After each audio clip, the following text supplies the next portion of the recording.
Assalamualaikum warahmatullahi wabarakatuh. Selamat datang di dunia pembelajaran akuntansi berbasis matematika yang selanjutnya kita sebut dengan akuntamatika.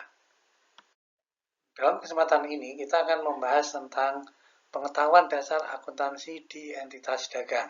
Sebelum kita membahas tentang akuntansi di entitas dagang, tidaklah salah kalau kita tampilkan dulu ini contoh dari produk-produk atau barang dagangan di sebuah supermarket. Berikut ini adalah suasana perusahaan dagang atau entitas dagang di pasar tradisional. Terdapat 7 topik yang akan kita bahas di sesi ini. Topik bahasan yang pertama terkait dengan hubungan antar sistem akuntansi. Topik kedua tentang ketentuan bisnis yang terkait dengan serah terima barang dagangan. Topik yang ketiga tentang ketentuan bisnis yang terkait dengan termin pelunasan.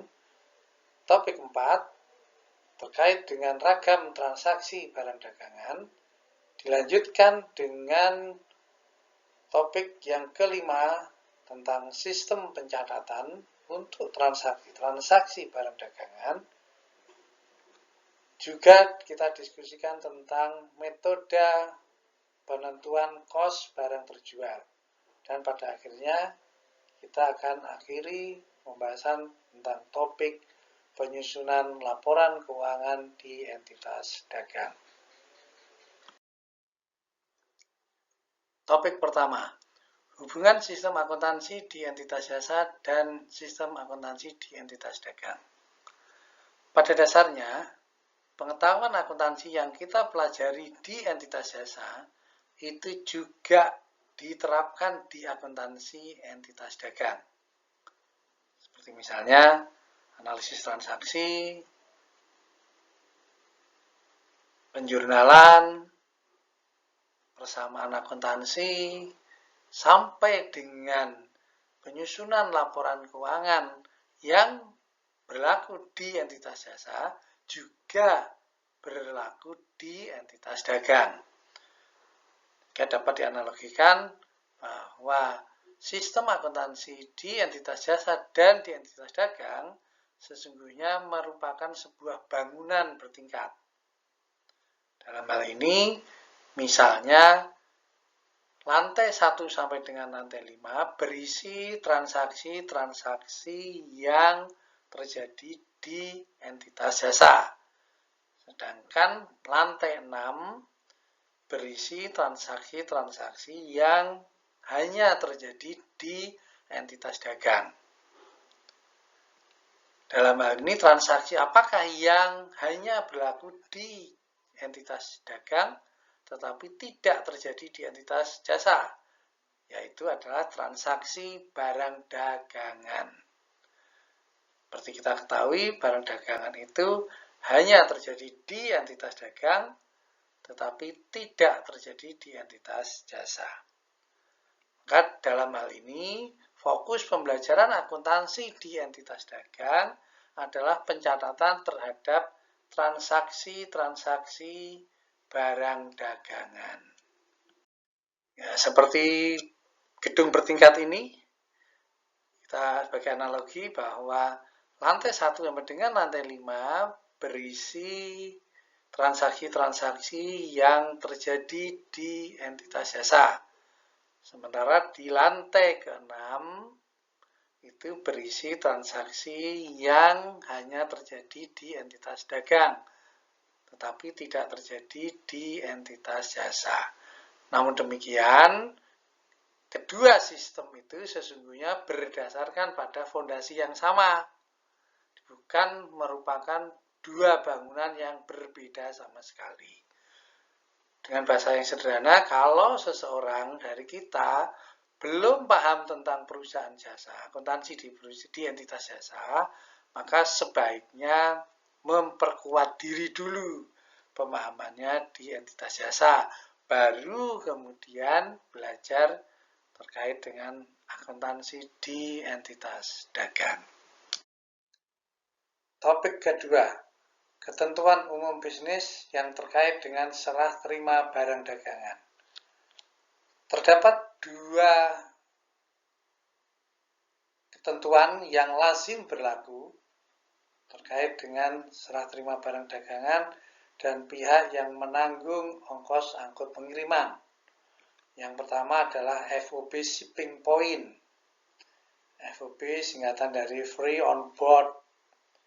Dalam hal ini maka ketentuan FOB Shipping Point menyatakan bahwa serah terima barang dagangan dari penjual ke pembeli berlangsung atau terjadi di titik pengiriman atau di gudang penjual.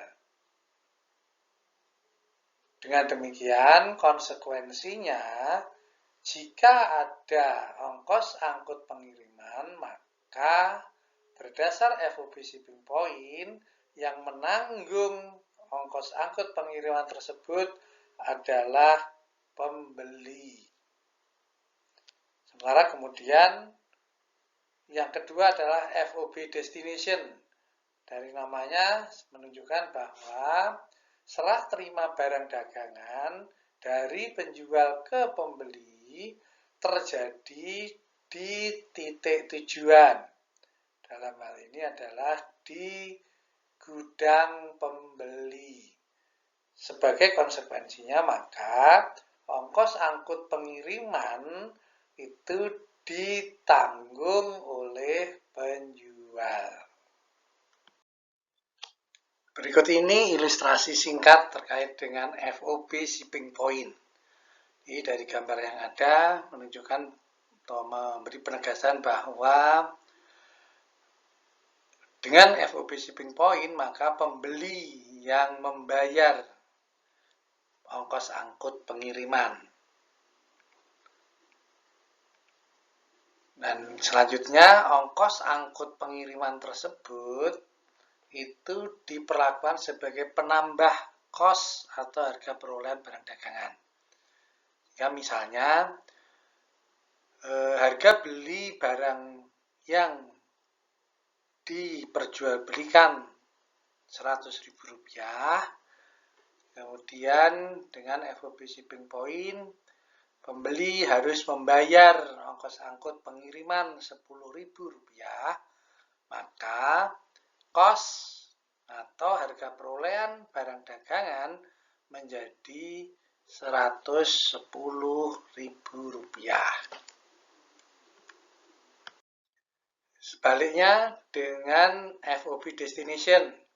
Berikut ini ilustrasi yang mungkin akan membantu kita memudahkan pemahaman. Dari gambar menunjukkan bahwa dengan FOB Destination maka penjual yang membayar ongkos angkut pengiriman. Karena sebagaimana kita ketahui, FOB Destination maka serah terima barang dagangan adalah di tujuan. Dalam hal ini adalah di gudang pembeli.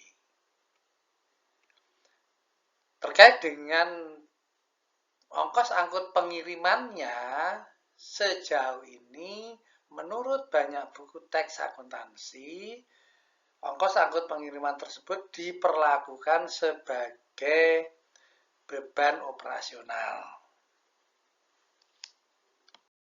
Topik ketiga tentang ketentuan umum bisnis yang terkait dengan termin pelunasan kredit. Di praktik adalah hal yang lazim pembeli membeli barang dagangan tidak tunai, tetapi secara kredit. Nah, dalam upayanya supaya kredit segera dilunasi, penjual memberikan insentif untuk segera dilakukan pelunasan. Nah, ketentuan yang lazim berlaku adalah seperti ini. 2/10 N/30, yang artinya pembeli berhak mendapatkan potongan senilai 2% dari harga beli jika pembeli melunasi utangnya maksimal 10 hari setelah tanggal transaksi. Dan pembeli berkewajiban untuk melunasi utang paling lambat 30 hari setelah tanggal transaksi agar tidak terkena denda. Demikian juga ketentuan 1/15N/45. Jadi pembeli berhak memperoleh potongan 1% dari harga beli kalau pembeli melunasi paling lambat 15 hari setelah tanggal transaksi. Dan pembeli harus melunasi utangnya paling lambat 45 hari setelah tanggal transaksi. Contoh termin yang ketiga adalah 2/10 EOM yang berasal dari end of month, akhir bulan. Dapat diartikan bahwa pembeli berhak memperoleh 2% potongan dari harga beli jika pembeli melunasi maksimal 10 hari setelah tanggal transaksi. Dan pembeli harus melunasi utangnya paling lambat akhir bulan di mana transaksi tersebut terjadi. Masih banyak contoh-contoh termin pelunasan yang berlaku di praktik. Pada dasarnya, termin tersebut berdasarkan kesepakatan yang dibuat antara pihak-pihak yang terlibat di dalam transaksi tersebut. Nah, isu yang muncul adalah bagaimana melakukan penghitungan hari tersebut. Dalam hal ini, teknik penghitungannya ada dua, meskipun nanti hasilnya akan sama, yaitu mulai sampai dengan atau mulai dari sampai. Jika mulai sampai dengan artinya tanggal transaksi tidak dihitung, tetapi tanggal pembayaran atau pelunasan dilakukan penghitungan. Baliknya kalau mulai dari sampai berarti tanggal transaksi dihitung, tetapi tanggal pelunasan atau pembayaran tidak dihitung. Nah, berikut ini ilustrasi penghitungan hari. Ya, misalnya tanggal pembelian adalah 10 Juli dengan ketentuan 2/10 N/30. Maka kita bisa mengatakan tanggal terakhir memperoleh potongan adalah 20 Juli. Dihitung dari 10 Juli ditambah dengan 10 hari sama dengan 20. Berarti paling lambat pembeli harus melunasi atau membayar utangnya pada tanggal 20 Juli agar memperoleh potongan 2% dari yang dibayarkan.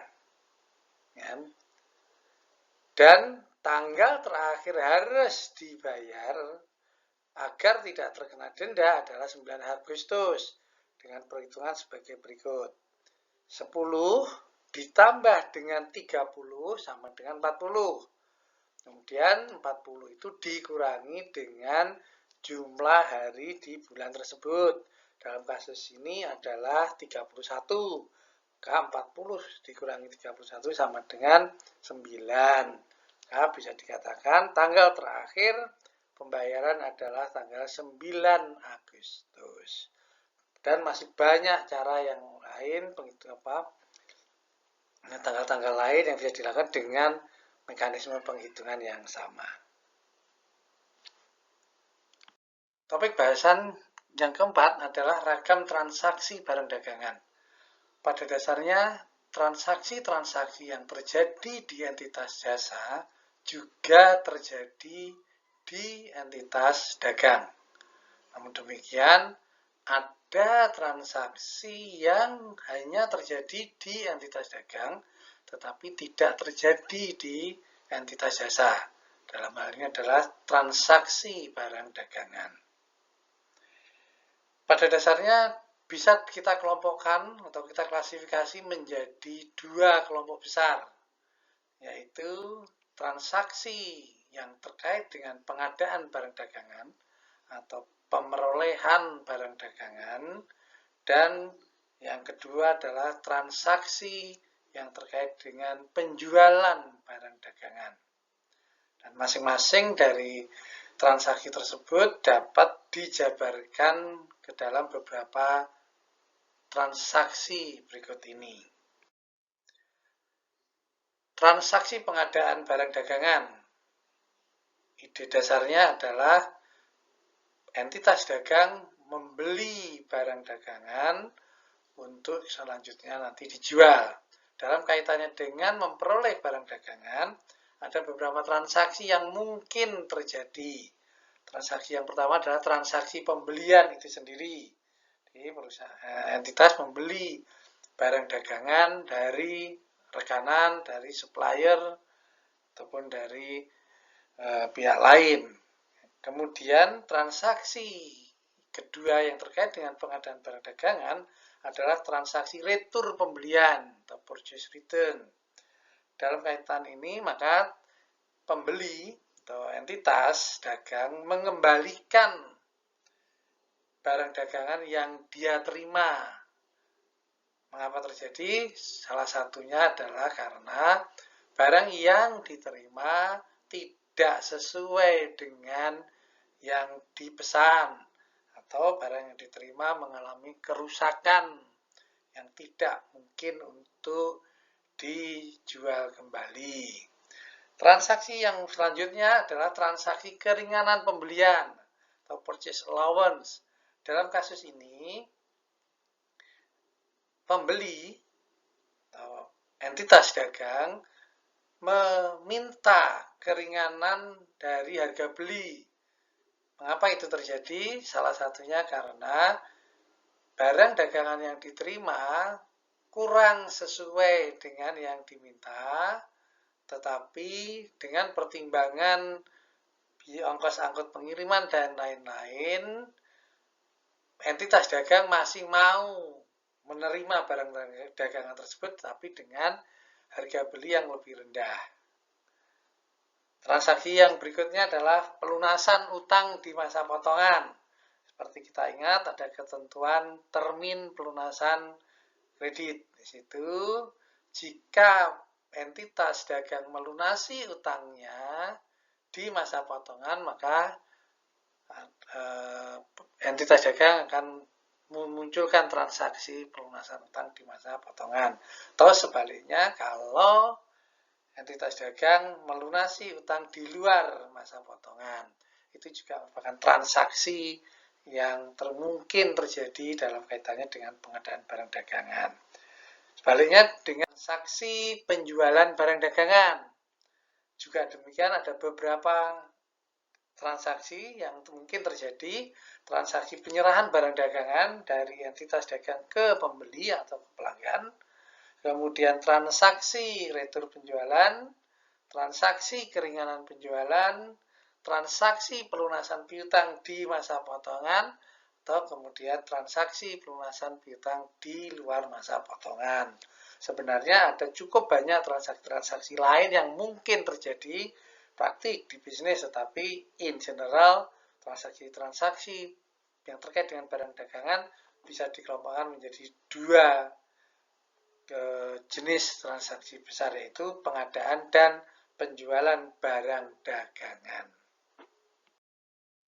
Setelah kita mengenali ragam transaksi yang terkait dengan barang dagangan, pada topik kelima ini kita akan membahas sistem pencatatan akuntansi atas transaksi-transaksi barang dagangan. Pada dasarnya, ada dua sistem pencatatan yang lazim dibahas di banyak buku teks akuntansi. Sistem yang pertama yang disebut dengan sistem perpetual atau sistem kontinu, yang pada dasarnya setiap terjadi transaksi terkait langsung dengan barang dagangan dicatat di akun persediaan barang dagangan. Selanjutnya, sistem yang kedua yang disebut dengan sistem periodik atau sistem fisik, yang pada dasarnya pencatatan terhadap perubahan barang dagangan dilakukan secara periodik. Untuk memudahkan pemahaman antar kedua sistem tersebut, mari kita lihat ilustrasi berikut ini.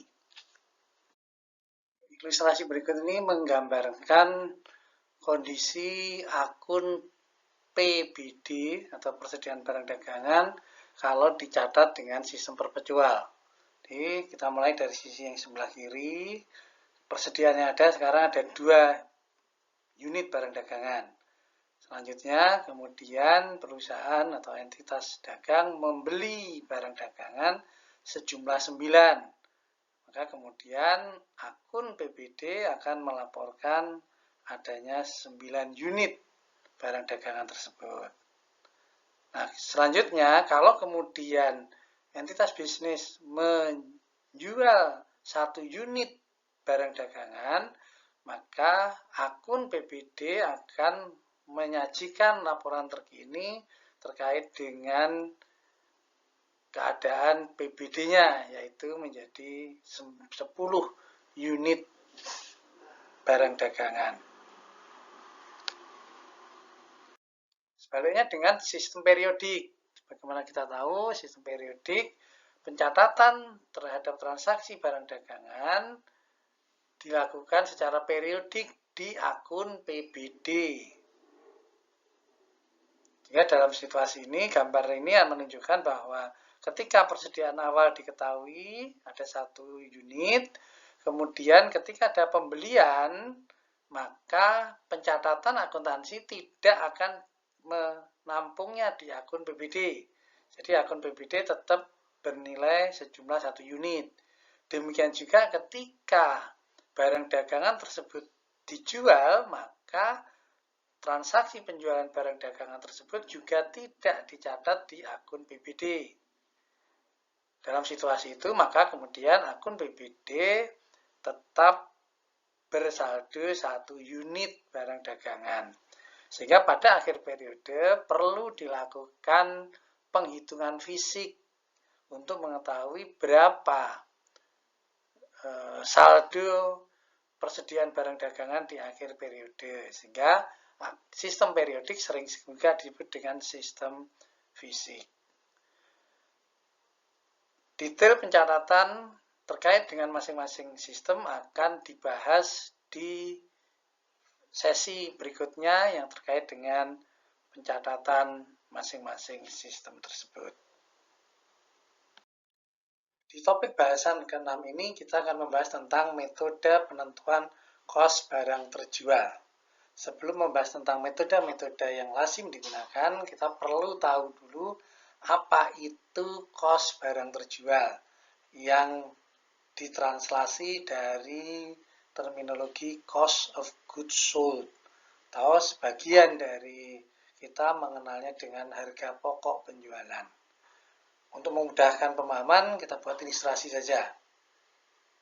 Misalnya, entitas dagang membeli barang dagangan A dengan kos atau harga perolehan Rp100.000.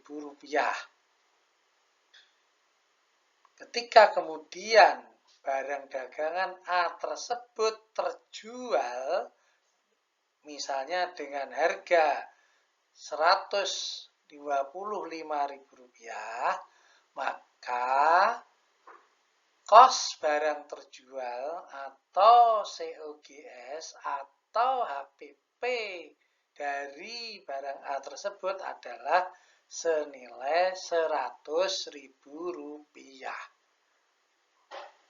Saya kira sudah jelas ya bahwa cost of goods sold adalah kos atau harga perolehan dari barang yang terjual. Nah, sekarang kita bicara tentang metode penentuan kos barang terjual. Minimal ada 4 metode yang lazim dibahas di banyak buku teks akuntansi. Metode yang pertama yang disebut dengan identifikasi khusus. Metode ini dianggap metode yang paling ideal. Kemudian metode FIFO, first in, first out, metode LIFO, last in, first out, dan metode rata-rata. Penjelasan singkatnya sebagai berikut untuk masing-masing metode. Oke, kita bicara tentang metode specific identification. Diasumsikan tanggal 1 dibeli 10 unit barang dagangan dengan cost atau harga perolehan 91 per unit. Dan tanggal 3 Agustus dibeli 15 unit dengan cost sebesar 106 per unit. Tanggal 14 Agustus kemudian dijual barang dagangan tersebut yang diketahui karena menggunakan specific identification, maka kita harus tahu barang dagangan dari mana saja yang terjual. Dalam hal ini diketahui misalnya 9 unit dari pembelian tanggal 1 dan 11 unit dari pembelian tanggal 3. Maka cost of goods sold-nya diketahui senilai 1.985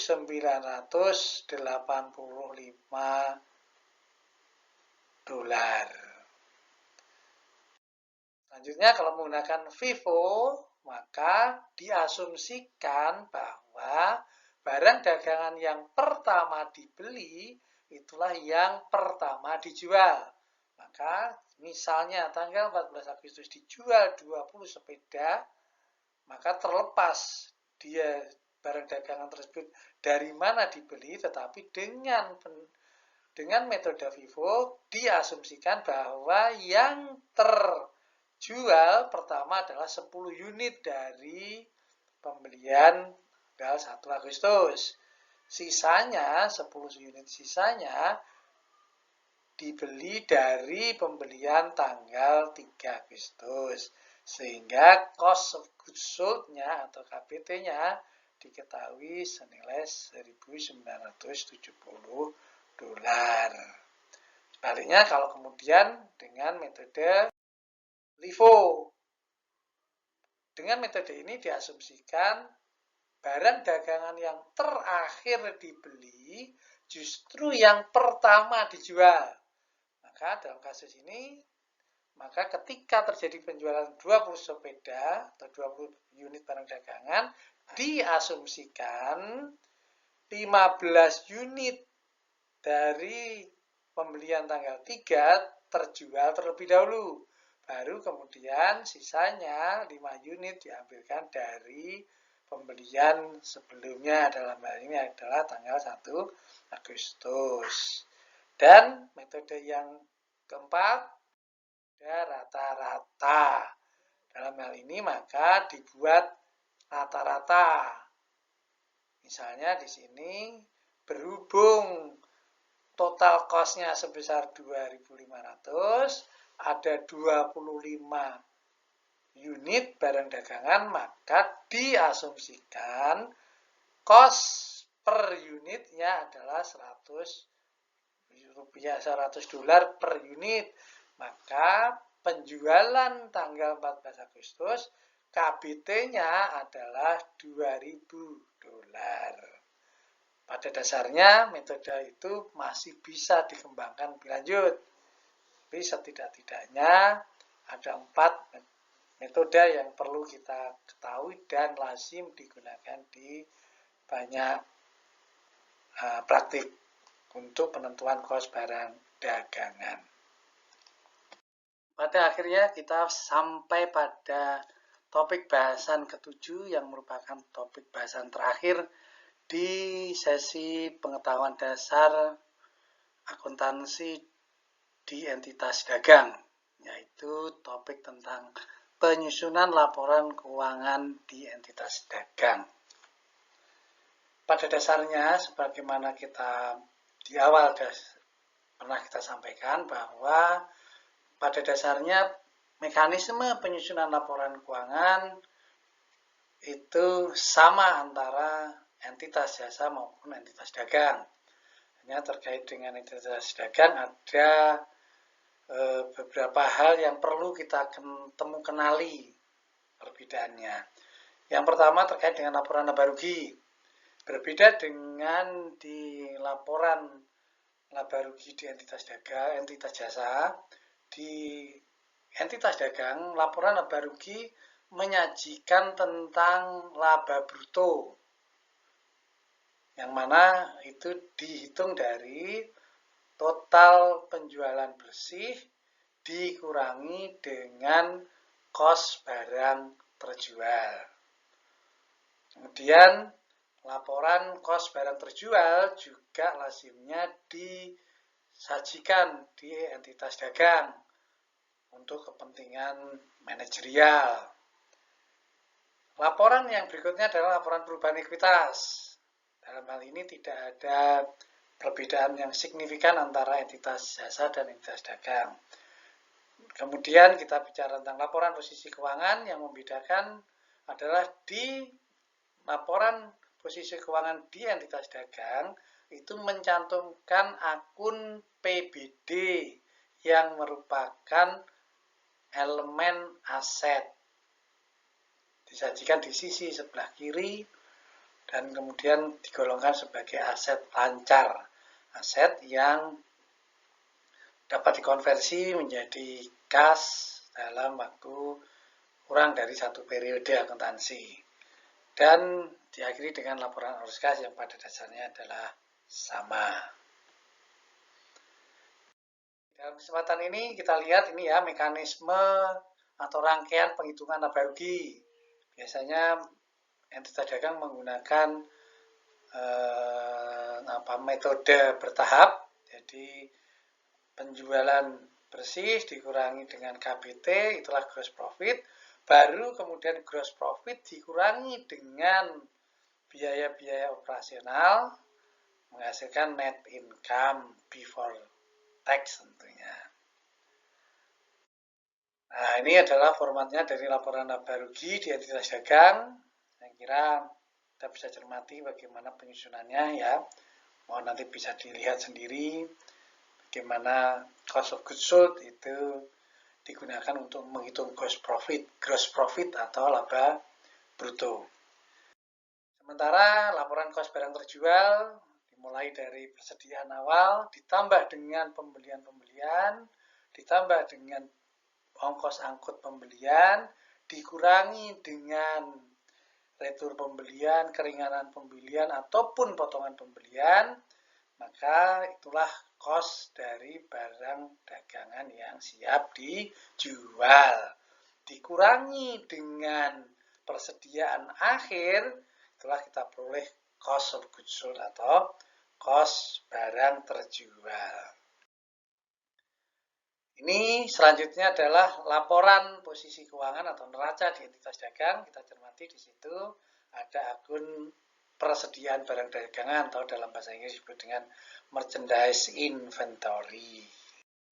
Oke, saya kira itu topik bahasan kita. Kalau kemudian di antara kita ada yang ingin penjelasan lebih detail, lebih sistematis, pada dasarnya kita bisa mengecek di buku akuntansi pengantar 1 sistem penghasil informasi keuangan adaptasi IFRS yang ditulis oleh Sony Warsono khususnya di bab 9 yang membahas tentang ketentuan umum akuntansi di entitas dagang. Demikian pembahasan kita kali ini. Pada akhirnya saya mengucapkan terima kasih dan semoga bermanfaat. Wassalamualaikum warahmatullahi wabarakatuh.